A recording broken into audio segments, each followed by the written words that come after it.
guys, I went shopping, sharing to you, sabon, panglaba. Tapos naubusan na pala ako, I don't know. Didn't know. Then, meron tayong pangkulay ng hair.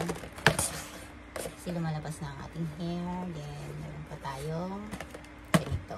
Dalawa binili ko kasi sale.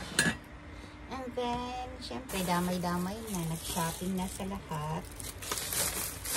Ito ng tinapay.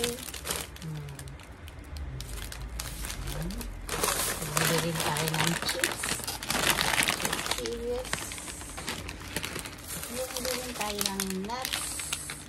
1, 2, 3, 4, 5.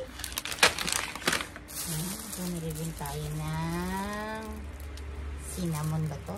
Parang cinnamon ba?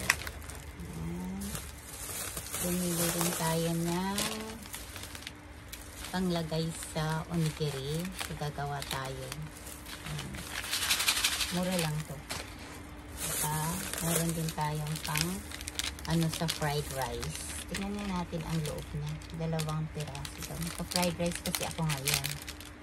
Ay, ganito pala. First time kasi nagamit ng ganito. My first time to use is yung sachet. 2. Yan.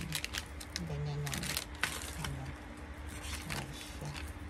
Then, last, we have the eggs for today. Yan lang ang shopping for today. Ang bibilhin ko lang sana is sabon. Pero nadamay na lahat. Mag-shopping na tayo guys. Ay, mag-shopping. Maglaban na tayo guys. Thanks for watching. Have a nice day. Fried rice with eggs na lang.